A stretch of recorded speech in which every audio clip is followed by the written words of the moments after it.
What is going on, people? Today we're gonna go ahead and go over our little Wonder Battles experience that we had in 476 just a couple of days ago, and it was actually really interesting.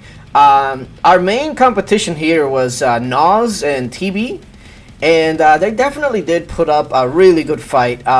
We actually went past the time limit of when the bases start going down to the bare minimum, which is 5 minutes, and let me tell you, the ending does not disappoint. Okay, it was hectic. I don't know if that's what IGG was going for, but I will tell you this: once the base starts going to the 5 minutes, first of all, if you're a guild that's rallying by yourself with no backup, your margins for error is razor thin. You cannot make any mistakes.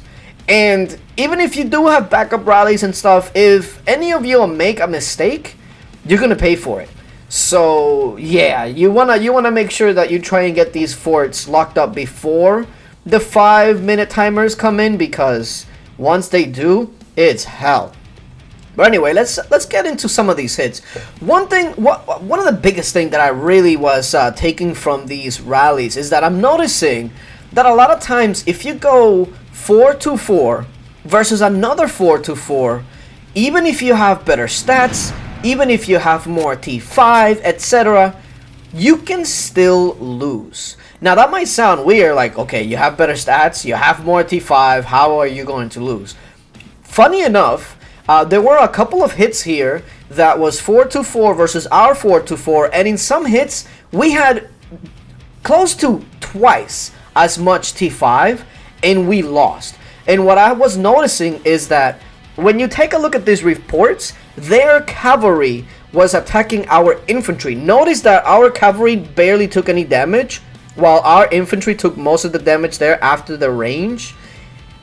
And it seems to always go like that. Whenever it was 4-4 into our 4-4, their cavalry would always target our infantry whenever the range would go down. Because usually 4-4, you want to go in a range phalanx, and then the range would kind of, it's used kind of like as your front, but it's not really like a very strong front. That's why it's your weakest. And from what I started to notice is that if your range falls first, that means that your cavalry has a higher chance of actually targeting their infantry. And it took me a while to start noticing it, but I was like, what the hell's going on? And look at these razor thin margins. We lost by literally nothing, but look at the T5 count. We pretty much double their T5 count, and we still lost. But if you take a look at it, it's because their cav was going into our infantry. So it seems like 4-4, there is kind of like a luck, or maybe it's not even luck, but look at it.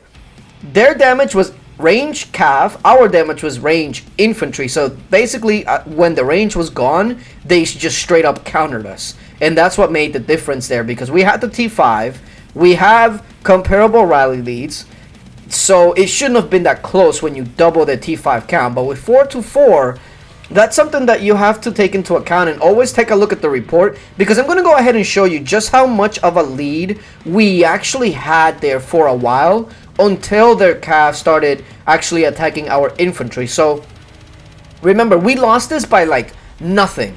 And I want you guys to take a look at the morale, and the difference that the morale takes a turn whenever our range dies compared to their range, and then their cav goes straight into infantry. So it seems like on a 4-4, the higher your range stats, probably the more detrimental it is for you, because the longer your range stays alive, the more chance that the cavalry is going to attack you. So look at this. Right now we're winning by 16% morale.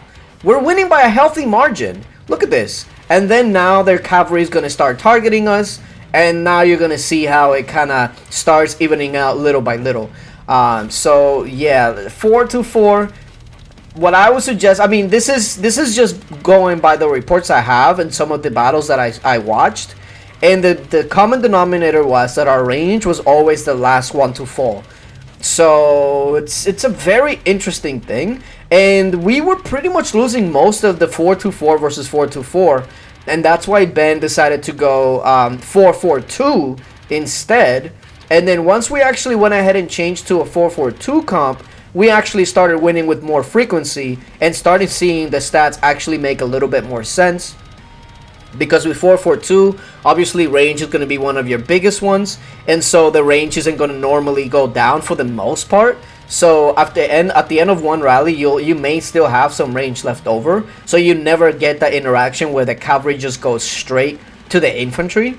So something to keep in mind, and something I definitely will want to keep looking at to see what exactly was that it was causing that difference.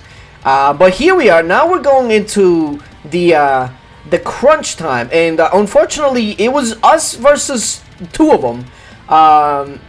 So the whole idea here is take one hit and try to reinforce as quickly as we could to try and take the second hit. But again, we were going up against two maxed champion guys.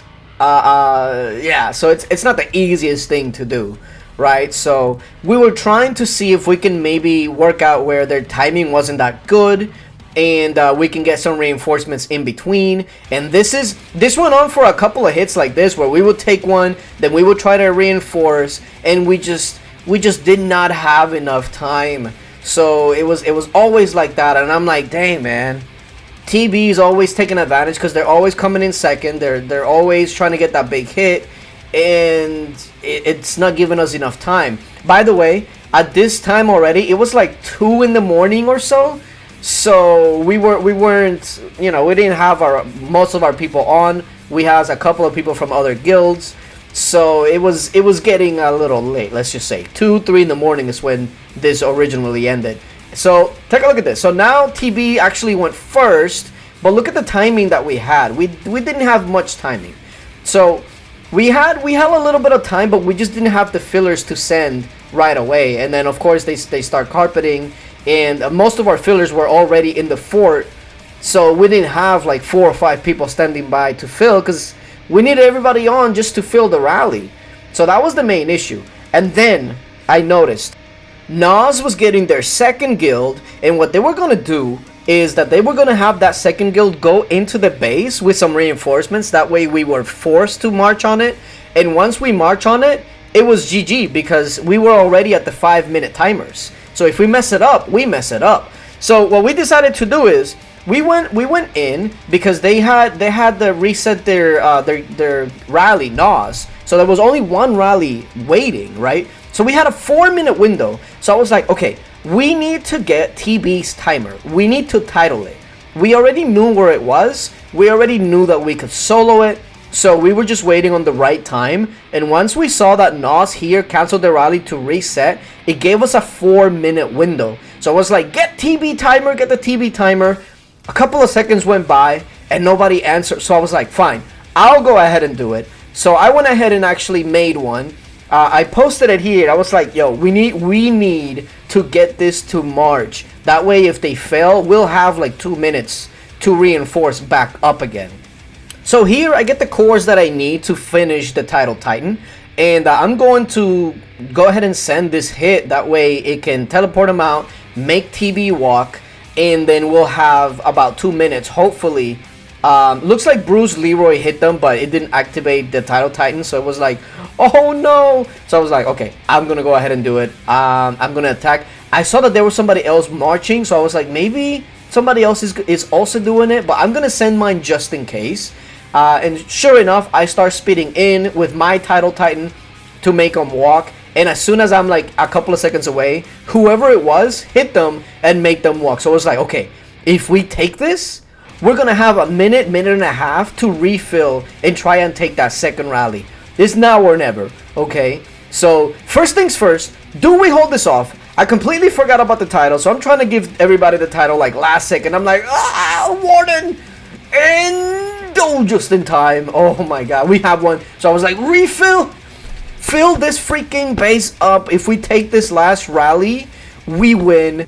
So now it was just us against the clock, literally. We need to refill. I'm calling back my armies. Now this is something that I normally wouldn't have time to do, because if you call back, they only gave you a couple of seconds, and we just didn't have time to do that before. So now we actually have some time to refresh some of the reinforcements in there. Some people that would only have 100k left can send 200k, so we don't have to actually depend on like random 4 or 5 people to send extra.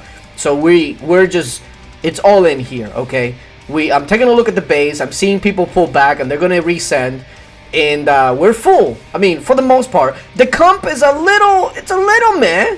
Ben sends a Frostwing just to add a little insult to injury just in case. Make them carpet it. And we're down to under a minute. They're at 37 seconds, so they have to carpet. If they don't, they lose because they have the Frostwing. I want you to take a look at this.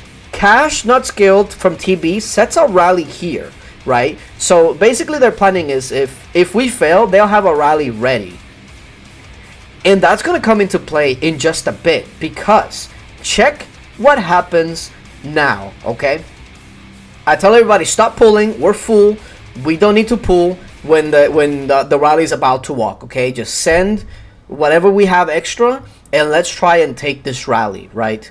Because if we lose, whoever is in there, it's done. And we lost! But WDG was walking with a rally that wasn't full, but it made Nas. I don't know if they got scared, but they actually released the base, fearing that WDG rally was going to hit them right after. So the base had no one. So I was like, wait a minute. No one's at the base. I try to take it, just in case, and then I realized my freaking leader's not here. That's right, I sent it to the Title Titan. So my first reaction was to scream at Ben. Ben, take this base. Take the base now. Take the base. Ben was like, I'm sorry guys, he thought it was over. I'm like, no, Ben, take it now. I'm trying to speed mine back, and I'm like, oh my god, what is going on? The other 2 rally leads for some reason canceled their rally, and I'm guessing that they tried to go and solo it. But shoutouts to everybody that reinforced it really quick, because look at this, we went in super fast while the other 2 leads were trying to solo it, and we are in clean with the 5-minute timers. It means that if there was no rally set when we went in, it was over. And that is how it ended. Complete chaos. I wanted to go in there with my leader because I noticed that no one else had a rally up, so if we take it and get reinforcements, it was done. But then I had no leader, so then I just freaked out and I just started typing in caps lock to Ben like, take it. And we got those reinforcements in there really quick. So big shout out to everybody that took place in this Wonder Battle. It was a hell of a fight. It sure as hell was chaotic, but at the end of the day, we were able to get the base.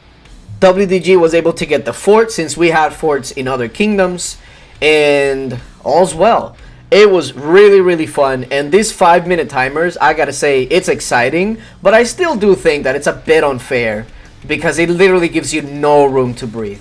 But anyway, appreciate you guys for coming through, and until later, bye.